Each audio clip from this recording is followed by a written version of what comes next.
अपनी वेबसाइट को स्टोर करने के लिए स्पेस खरीदते हैं, उसे हम होस्टिंग बोलते हैं। हमने जहाँ पर अपनी वेबसाइट को रखना है उसके लिए, उसमें हमारी वेबसाइट में टेक्स्ट भी है, हमारी वेबसाइट में इमेजेस भी हैं, तो स्पेस की तो ज़रूरत होगी ना ऑनलाइन, तो that space is called hosting, उसको हम होस्टिंग बोलते हैं।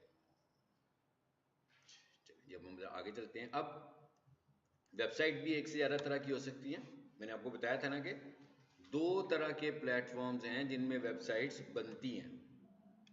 मिसाल के तौर पर अगर कोई हमें ये कहता है कि भाई आपने हमारी वेबसाइट को रैंक करना है, तो मुझे उसकी वेबसाइट में जाकर कुछ तब्दीलियां करनी है, ऐसी है ना। अगर कोई हमें ये कहे कि हमारी वेबसाइट को रैंक करना है, इसका मतलब क्या हुआ कि हमने उसकी वेबसाइट में कुछ तब्दीलियां करनी है, तो इसलिए हमें वेबसाइट पे कुछ काम करना आना चाहिए, नंबर 1।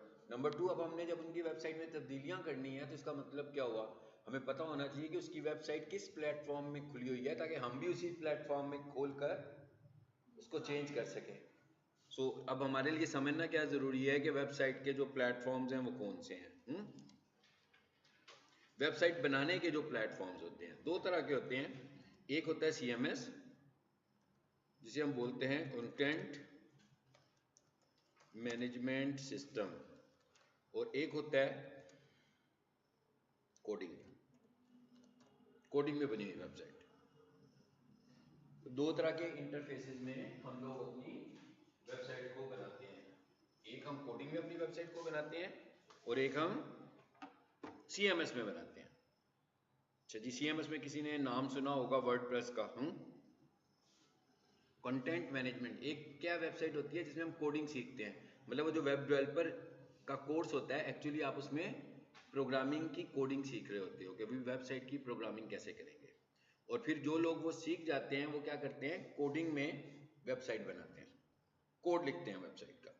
अच्छा, सबसे पहली चीज़ तो ये है कि आप ये समझ लें कि हम लोगों ने ऐसा कुछ भी नहीं करना। मैं क्या, हम लोगों ने ऐसा कुछ भी नहीं करना। हम लोगों ने अपनी वेबसाइट कोडिंग में नहीं बनानी, मगर हमें कोडिंग को भी अंडरस्टैंड करना है। एक मिनट, मुझे एक ऐड को रोक लेने दें। हमने कल गूगल ऐड की बात की थी ना, किसी क्लाइंट का ऐड चल रहा है, उसे रोकना है तो मैं उसे रोक लूँ पहले। चलो रोक गया। जैसे आपने एक लेटर लिखना होता है ना, तो आपको माइक्रोसॉफ्ट वर्ड की जरूरत है, या किसी ऐसे प्रोग्राम की जरूरत है जो माइक्रोसॉफ्ट वर्ड की तरह का होगा। इसी तरह अगर आपने वेबसाइट बनानी है तो आपके पास 2 प्लेटफॉर्म्स हैं। एक प्लेटफॉर्म है कोडिंग, का वेबसाइट बनाने की कोडिंग सीखें। एक प्लेटफॉर्म है CMS, जैसे वर्डप्रेस है, जैसे शॉपिफाई है, जैसे विक्स हैं। ये बने बनाए प्लेटफॉर्म्स हैं वेबसाइट बनाने के लिए। जैसे हम पावर पॉइंट यूज करते हैं तो उसके अंदर स्लाइड्स बनी हुई होती हैं, ड्रैग एंड ड्रॉप करते हैं, टेम्पलेट्स बनी बनाई होती हैं, उनको यूज कर लेते हैं। इसी तरह की जो चीजें हैं वो हमारे पास CMS में होती हैं, इसीलिए उसका नाम भी CMS है कि कंटेंट मैनेजमेंट सिस्टम। के अपने कंटेंट को मैनेज करना है आपने, डिफाइन कुछ नहीं करना, क्रिएट कुछ नहीं करना, बल्कि सब कुछ बना बनाया पड़ा है, उसी को यूज करना। तो अगर हम वेबसाइट बनाना चाहें तो हमारे पास ये वाले 2 प्लेटफॉर्म्स होते हैं वेबसाइट बनाने के लिए। अगर हम वेबसाइट बनाना चाहें तो हमारे पास ये 2 प्लेटफॉर्म्स होते हैं वेबसाइट बनाने के लिए। एक कोडिंग का प्लेटफॉर्म, इसका मतलब ये हुआ कि अगर फॉर इंस्टेंस हम ये सपोज कर रहे हो कि भाई हमें वेबसाइट्स बनानी सीखनी है, ठीक है, तो हमारे पास 2 स्टैंडर्ड्स होंगे कि क्या हम CMS वाली वेबसाइट को सीखें कि कोडिंग वाली वेबसाइट को। अभी मैं जब इसका कंपैरिजन करूंगा तो आपको समझ में आ जाएगा कि ज़्यादा बेहतर प्रेफरेबल कौन सा है। बट डिपेंड्स कि किस तरह का आपका बिजनेस है और उस बिजनेस में बेस्ट फिट कौन सा मॉडल बैठता है। लेकिन पहले हम इसको समझते हैं। अच्छा, अब कोडिंग में और CMS में वेबसाइट्स बनती हैं, ठीक है, ये मैंने कह दिया। लेकिन अब क्लाइंट जब मुझे अपनी वेबसाइट देगा तो मुझे सबसे पहले तो ये समझना है कि उसकी वेबसाइट किस पे बनी। भाई मैं वेबसाइट तो नहीं बना रहा ना, ये तो हमने प्रीवियस क्लास में भी क्लियर कर लिया था।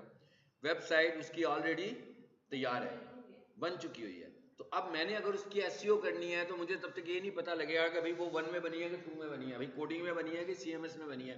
मैं उसे खोलूंगा कैसे, मैं उसमें काम कैसे करूंगा, ठीक है। तो इसका मतलब इनमें काम करने के लिए मुझे इन 2 इन्वायरमेंट्स की अंडरस्टैंडिंग भी होनी चाहिए और ये डिटेक्ट करना भी आना चाहिए कि वेबसाइट बनी किस में हुई है। तो हम जरा यूं करते हैं, गूगल पर चलते हैं।